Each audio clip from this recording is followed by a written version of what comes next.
Well, this lines up with how adults feel about the vaccine for themselves. And Dr. Jeff Potoff with UW Health is here now to talk more about coronavirus vaccines. Dr. Potoff, thanks for joining us. Good to be here. Let me ask you, why vaccinate kids if we know that children have not been hit by COVID-19 as hard as adults in terms of hospitalizations and deaths? And what would you say to parents who maybe are hesitant to have their children vaccinated? There's a few things there. Although it's true that children don't get hit as hard, they're less likely to get really sick, less likely to die. That doesn't mean that no children get very sick and that no children die.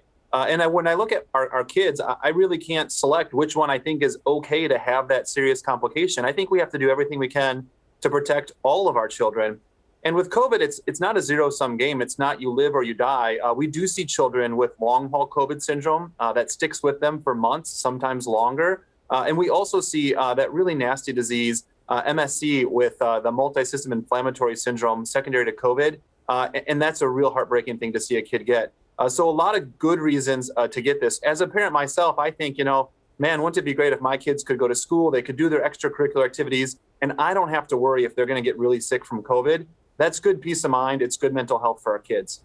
Yeah, let's dig into the impact of vaccinating these kids in terms of returning to a normal at school, at summer camps, and beyond. What could all of this mean for masks, social distancing, virtual learning, even the mental health of children? Vaccines really are the difference maker. As we get more of our children vaccinated, they can take off their masks. They don't have to worry about that. They're better able to learn in schools. They can go to summer camp. They can do those things that we want our kids to be able to do. And just like we're seeing different requirements for adults who are vaccinated, you'd see the same thing for kids. It really is their ticket to getting back to normal kid lives.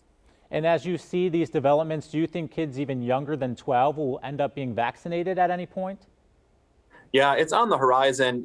I think by early fall, September, we're going to see vaccines approved for kids ages 2 through 11. Hopefully right before the school year. I think we'd all like to go into next school year not having to worry about this as much. And then a little bit longer for those birth to 2-year-olds. That's a little bit more tricky as far as getting dosing and stuff figured out. But ultimately, I do think we are going to see the 2 to 11 group vaccinated before Christmas. Dr. Potoff with UW Health joining us here. How fast do you expect to see maybe some other vaccines like Moderna getting approved for use in children?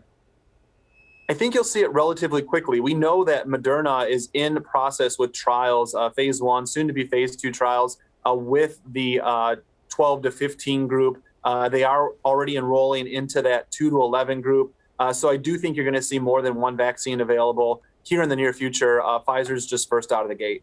Dr. Jeff Potoff of UW Health talking vaccines in children. Dr. Potoff, thank you for your time this afternoon. Thank you.